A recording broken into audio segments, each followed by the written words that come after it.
సరే అండి, పవన్ కళ్యాణ్ గారి మీద మీ అభిప్రాయం ఏంటంటే? పవన్ కళ్యాణ్ మీద బాగానే ఉంది కానీ మళ్ళీ గవర్నమెంట్ కన్ఫర్మ్గా రావాలంటే మాత్రం పవన్ కళ్యాణ్కి లాస్ట్లో ఏదో ఒకటి ఇస్తే ఒక 6 నెలలన్న సీఎం పదవి ఇస్తే తిరిగి ఉండదు ఇక.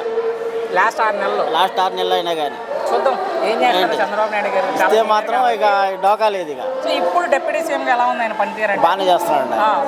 ఆ పదవికి న్యాయం జరుగుతుందా? న్యాయం జరుగుతుంది, న్యాయం చేస్తున్నాడు. మీరేమో న్యాయం చేస్తున్నారు అంటున్నారు, ఆయన ప్రజలను గాలికి వదిలేసి సినిమాలు చేసుకుంటూ తిరుగుతున్నారు అన్నారు. సినిమాలు ఎక్కడ తీస్తున్నాడండి మరి? ఏం చేయాలి? సినిమాలు తీయాలి, ఆయన తీయబోదు ఎట్లాగూ పార్టీని బతికించుకోవాలి కదా.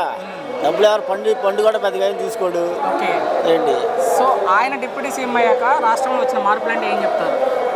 ఆయన డిప్యూటీ సీఎం అయ్యాక ఆయన తీసుకున్న పదవులకి న్యాయం చేస్తున్నాడు. ఓకే, సో మీరు అలాగ ముందే చెప్పారు 6 నెలలు అని. ఒకవేళ భవిష్యత్తులో ముఖ్యమంత్రి అవకాశం ఎంతవరకు ఉండొచ్చు అంటే ఆయన?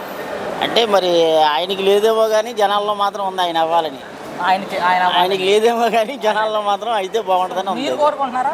మేము మీరు ఎందుకు కోరుకుంటారు ఆయన ముఖ్యమంత్రి కావాలని? మేము ఆయన ఇంకా బాగా చేస్తాడేమోనని. చివరిగా సార్, ఆయన తిట్టే వాళ్ళకి ఏం చెప్తారు? పవన్ కళ్యాణ్ గారిని వ్యక్తిగతంగా విమర్శించే వాళ్ళకి అవన్నీ వద్దులేండి, మళ్ళీ తిట్టడం ఆయన తిట్టే వాళ్ళకి మీరేం చెప్తారు అంటున్నా? తిట్టడం ఎందుకు? ఆయన మంచి పనులే చేస్తున్నాడు కదా, చేస్తున్నప్పుడు తిట్టాల్సిన పని లేదు. ఫైనల్గా ఒక్క మాటలో మీ అభిప్రాయం ఏంటంటే పవన్ గారి మీద? పవన్ గారు బాగా చేస్తున్నాడండి. Thank you.